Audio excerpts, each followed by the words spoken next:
상담을 다 진행했어. 이혼하겠대. 그래서 오케이 준비까지 다 했는데 나중에 연락이 없어요. 왜 없지? 뒤늦게 연락을 해보면 그냥 이혼 안 하고 살기로 했답니다. 그 이유는 바로 여기 있어요. 변호사님, 네. 불륜의 기준이 무엇인가요? 제가 정의 내려도 되는 건가요? 자, 일단 불륜을 사람마다 기준은 달라요. 상대적인 겁니다.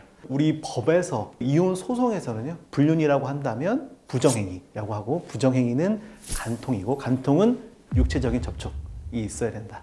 자, 이게 바로 불륜의 기준이라고 볼 수 있습니다.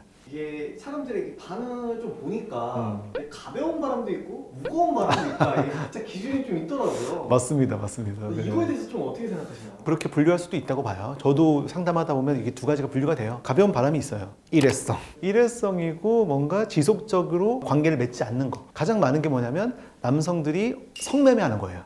일회성인데 이것도 사실은 불륜에 속하는 거죠. 부정행위이긴 하니까. 가벼운 바람이 있다면 또 무거운 바람도 있어요. 관계를 오랫동안 지속하는 관계. 이런 것들을 또 무거운 불륜이라고도 분류를 합니다. 그러면 이제 남편들이 바람을 들키고 나서도 이혼을 하지 않으려는 이유가 무엇인가요? 자, 그 이유는 한 4가지 정도로 요약할 수 있다고 생각합니다. 자, 일단 첫 번째, 가족이죠. 특히 자녀.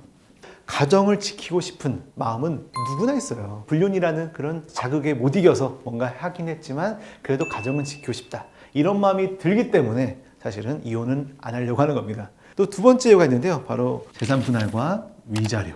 이걸로 생각하지 않을 수가 없거든요.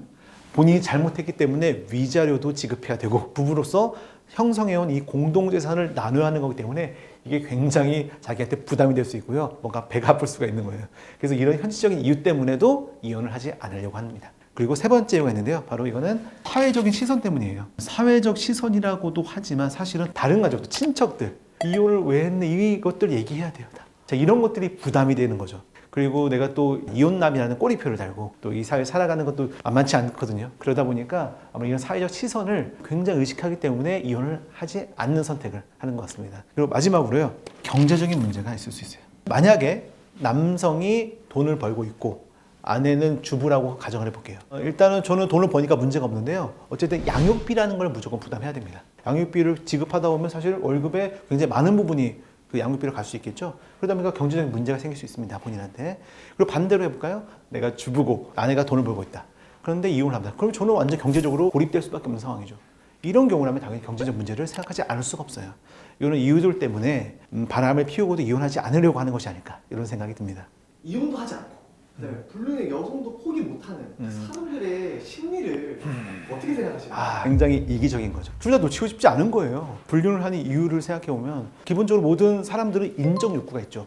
그런데 가정생활 하다 보면 어느 순간 자기는 그냥 돈 벌어오는 뭐 ATM이라고 생각할 수도 있고 하대하기도 하고 막 이런 상황을 겪다가 밖에 나가서 나를 너무 따뜻하게 해주고 나를 너무 멋지다고 해주고 존경하는 시선으로 바라봐줘? 그러면 굉장히 큰 자극을 느낄 겁니다. 그러니까 이것도 포기하고 싶지 않고 그렇다고 이 가정도 놓을 수가 없는 거예요. 이런 이유들 때문에 이기적인 마음이에요. 이기적인 마음. 결혼을 이제 아름다운 여자랑 만약에 했다고 네. 치면 이제 만약 불륜 상대가 이제 그 아름다운 신부 그 와이프보다 못생긴 경우가 좀 많다고 하더라고요. 이게 사실인가요? 다는 아니지만 그런 경우도 덜어 있습니다.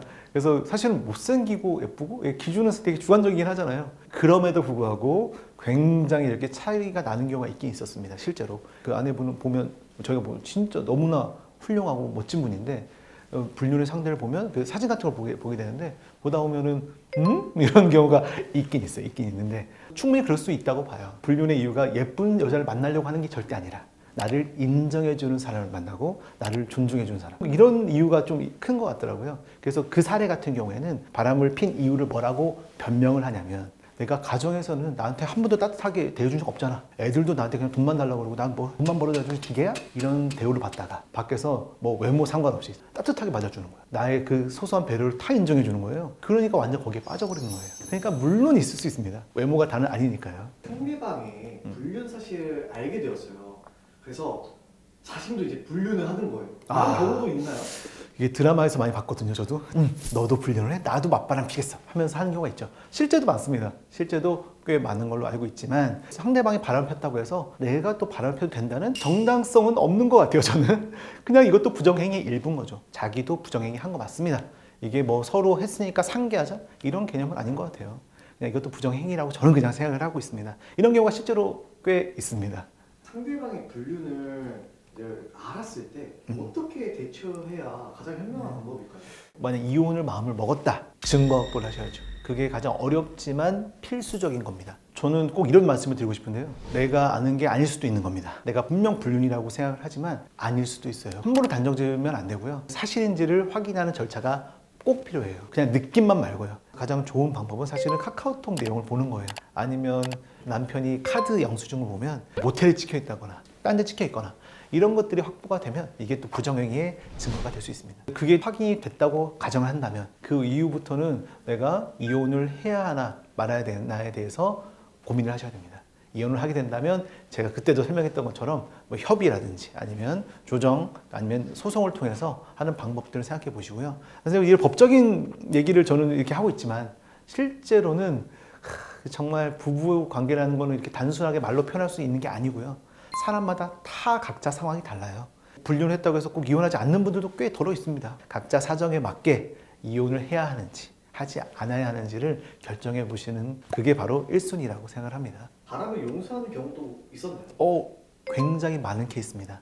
저도 상담을 하다 보면 상담을 다 진행했어. 이혼하겠대. 그래서 오케이 준비까지 다 했는데 나중에 연락이 없어요.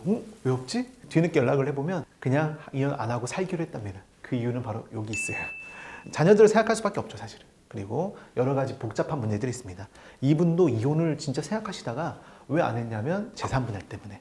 재산을 지금 받아올 게 되게 많은 상황이었는데 그분이 자기 명의로 돼 있는 재산이 없고 막 가족 재산으로 됐고 막 이렇게 돼 있는 거야. 그래서 재산 분할을 해도 쉽지 않다는 걸 본인이 아는 거예요. 그 이후에 경제적인 문제 이런 것들이 고려가 돼서 에이씨 더럽지만 한번 용서해 주겠다 이렇게 하면서 다시 그냥 산다고 합니다. 이런 사건이 굉장히 많아요. 상담만 하고 결국 이혼이 진행이 안 되는 경우들이 꽤 있습니다. 상간 소송은 네. 불륜을 알고 나서 언제까지 가능하냐는 질문이 네네네. 있었어요. 네네. 이거는 그 불륜 사실을 안 날로부터 3년이에요. 이거는 민법상 불법행위에 의한 손해배상 청구 소송이거든요. 이거는 안 날로부터 3년까지입니다. 그래서 빠르게 조치를 취하셔야 돼요. 불륜으로 부부관계가 문제 있으신 분들에게 조언의 한마디를 해주실 수 있다면? 네. 자, 물론 불륜 없이 평온한 가정을 유지하는 게 가장 좋겠죠. 근데 만약 이런 불륜이라는 안 좋은 일이 벌어져 버렸다. 스스로 자책하세요. 유책 배우자가 잘못한 건데도 나 때문에 그러지 않았을까? 라고 자책하는 경우가 많습니다. 바람핀 사람이 잘못한 거예요. 그러니까 본인 잘못이 없으니까요. 너무 스스로 자책하려고 하지는 마시고요. 그 다음에 뭐 꼭 이혼이라는 것이 꼭 정답은 아니에요.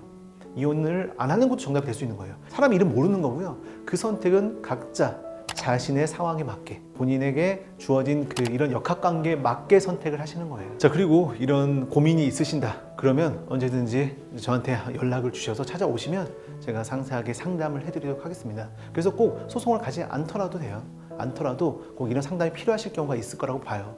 그때는 이제 주저하지 않고 연락하고 도움을 요청하시기 바랍니다.